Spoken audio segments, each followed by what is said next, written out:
High বন্ধুরা, আজ আমি একটু ঘুরতে যাচ্ছি। চলো কোথায় যাই তোমাদের সঙ্গেও শেয়ার করি। এই দেখো বেরিয়ে পড়েছি, রাস্তায় যাচ্ছি। চলো, যাওয়ার পরে বলছি আমি কোন জায়গায় এসেছি, তোমরা গেস করতে থাকো আমরা কোথায় এসেছি।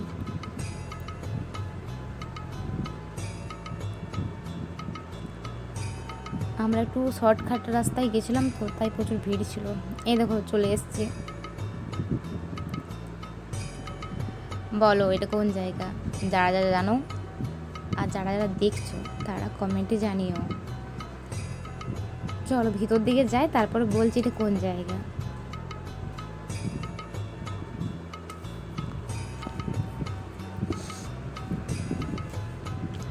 এই দেখো মা আগে আগে হেঁটে হেঁটে যাচ্ছে, আমরা পেছন পেছন যাচ্ছি। প্রচুর ভিড় হয়েছিল মেলাতে। চলো তোমাদেরকে বলেই দিই আমি কোথায় এসেছি। আমি এসেছি রায়পুরে মা মহামার মন্দিরে। ওইখানে নবকুঞ্জ হচ্ছে, সেই উপলক্ষে আমরা গিয়েছিলাম। এই দেখো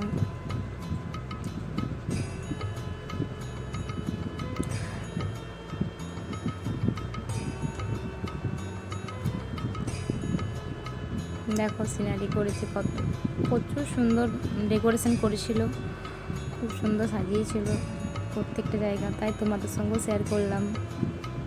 আর কারা কারা এসেছিলে কমেন্টে জানিও, কারা কারা এসেছিলে। তো মেলাতে প্রচণ্ড ভিড় হয়েছিল, একটু ক্যামেরা ধরতে প্রবলেম হচ্ছিল, তাও তোমাদেরকে দেখানোর জন্য আমি চেষ্টা করেছি। জানি না কতটুকু ঠিকঠাক করতে পেরেছি, তবে এটুকু বলবো যে চেষ্টা করেছি। দেখো কেমন হয়েছে সব কিছু। এই দেখো এটা মা দুর্গার মূর্তি করেছিল একটা, ওইদিকে একটা করেছিল, তারপরে আরও আছে, দেখতে থাকো ভালো লাগবে। এ সাইডে যেমন ধরো করেছিল জগন্নাথ, সুভদ্রা, বলরাম আর গৌরীতে একটা মূর্তি করেছিল, আরও আছে ওই সাইডে। দেখো, দেখলে বুঝতে পারবে, বেশি কিছু বলছি না।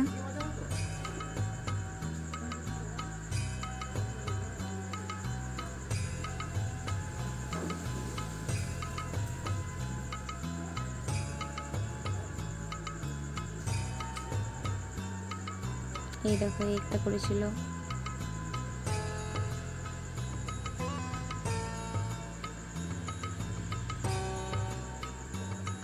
এই যে রাম লক্ষ্মণ আর ব্রহ্মার একটা মূর্তি করেছিল।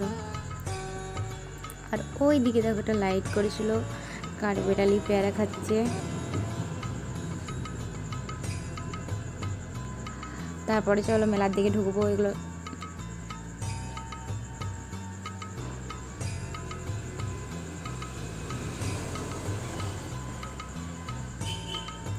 এই দেখো মেলার মধ্যে ঢুকে গেছি।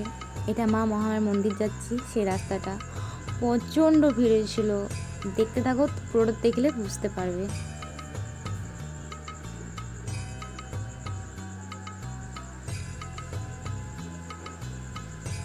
দেখছো কত লোক গেছিল।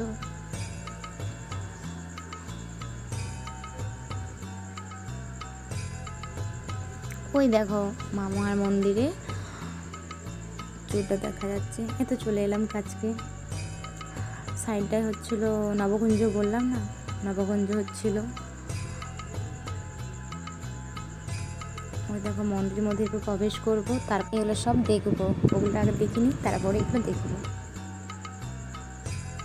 দেখো কেমন কী করেছিল।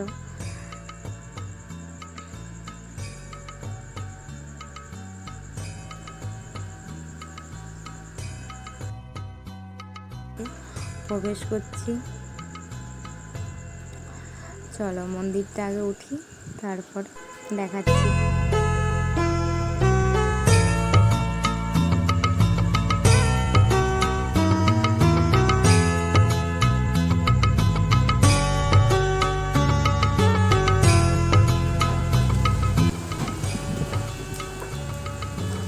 দেখতে পাচ্ছ কেমন ভিড় হয়েছে, কি বলবো। ঠাকুর দর্শনের সময় এত প্রবলেম হচ্ছিল, মানে কেবল ঠাকুর দর্শনই পাওয়ার মতন এত ভিড় কি করে মানে দেখেও বুঝতে পারি। তারপর তো গেছি যখন, দর্শন তো করবোই।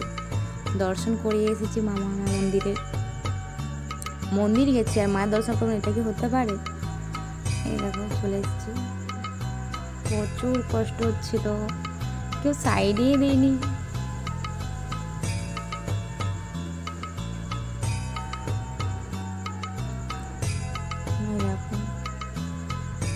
দেখতে পাচ্ছ কেমন ভিড়, দেখাতেও পাচ্ছি না ভালোভাবে।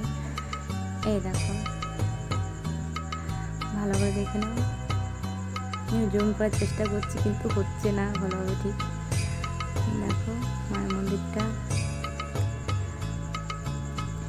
দেখো মায়ের মূর্তিটা চেষ্টা করলাম তো ওইটু দেখা। এবার বাদ থেকে মন্দিরটা বাইরের থেকে দেখাচ্ছি। দেখো ওই সাইডে নবকুঞ্জ চলছিল, ওই সাইডে ওইসব চলছিল, আর এখানে মায়ের মন্দিরটা ছিল, এখানে কীর্তন হচ্ছিল নবকুঞ্জ। তাহলে বুঝতেই পারছো দেখো কেমন কি হয়েছে।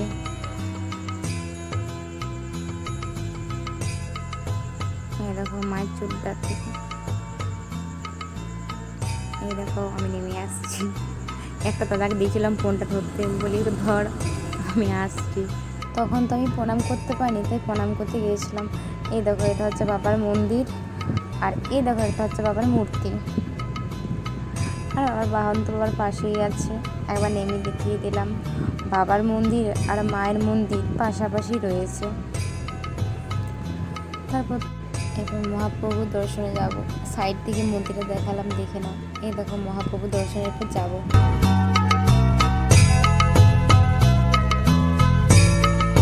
এই দেখো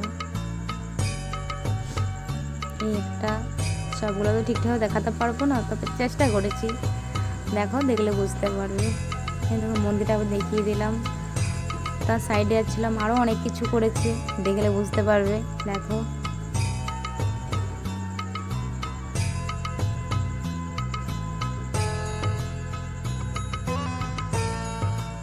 এই দেখো বক্তব্য চলে নিচকে, ওই দেখো হাতি সিনারি করেছে, তারপরে আরও অনেক কিছু ডাইনাসর করেছিল।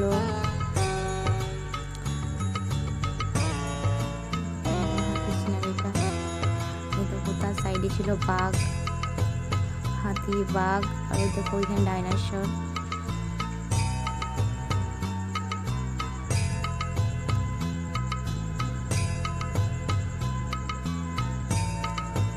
তার সাইডে দেখো ঠাকুরের মূর্তিগুলো খুব সুন্দর দেখতে, এত সুন্দর লাগছিল না, সত্যি খুব সুন্দর সাজিয়েছিল আর খুব সুন্দরভাবে করেছিল। এই দেখো এখানে কিছু লোক আলু বেচা কেনা করছে, আর সাইডটা তো সেম আলু সব সবজি বেচা কেনা করছিল। ভিড়ের জন্য ঠিকভাবে দেখাতে পারছিলাম না, অসুবিধা হচ্ছিল।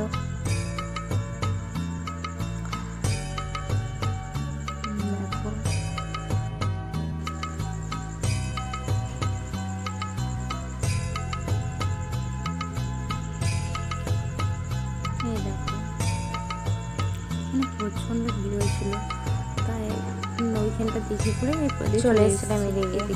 তারপর আর কি দেখো আমরা চলে গেছিলাম, কিন্তু আমার মা, জেঠিমা আর বৌদি একটা গল্প করছে বলে আবার এদের জন্য দাঁড়িয়েছিলাম এখানে আমরা। তারপর দেখো মায়ের মন্দিরটা আরেকবার দেখিয়ে দিলাম। এদিকে হচ্ছিল মহাপ্রভুর কীর্তন, সত্যি খুব সুন্দর, কিন্তু সব কিছু হয়েছিল, দারুণ লাগছিলো দেখতে।